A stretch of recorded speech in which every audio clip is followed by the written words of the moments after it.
a display of lights above the storm. Presented by Science at NASA. In 2015, European Space Agency or ESA astronaut Andreas Mogensen was on board the International Space Station, or ISS, photographing the tops of thunderstorms from Earth orbit. And he saw something very interesting indeed: blue jets.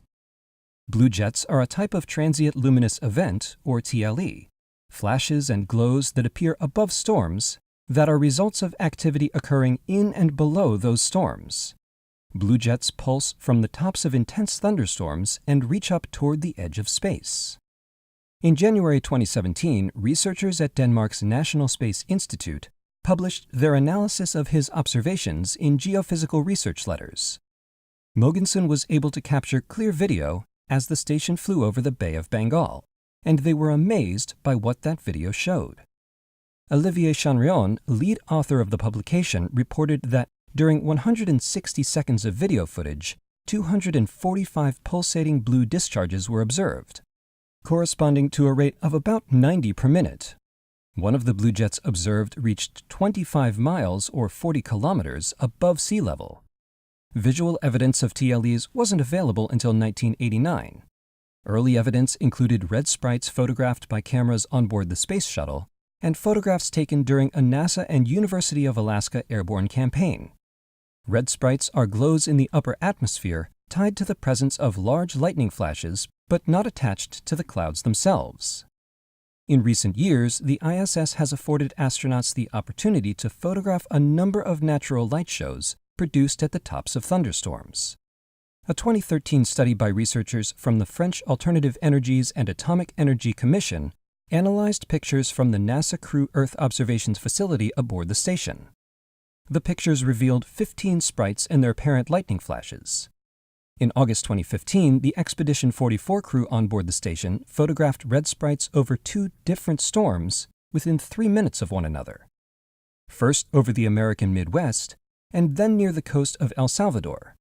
These sprites reached as high as 62 miles or 100 kilometers above the surface of the Earth.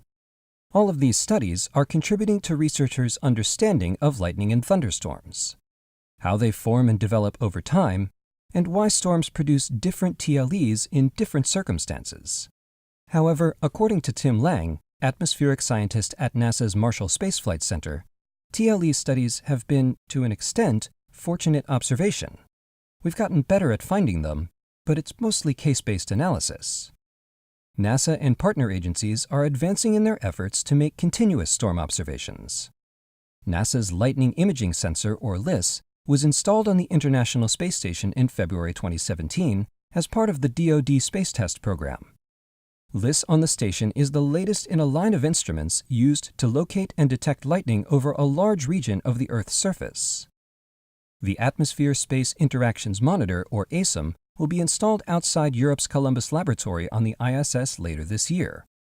Torsten Neubert, ASIM principal investigator, says, "The instruments will monitor thunderstorms and their effects on Earth's atmosphere, gathering information about blue jets and other TLEs, as well as flashes of X and gamma rays.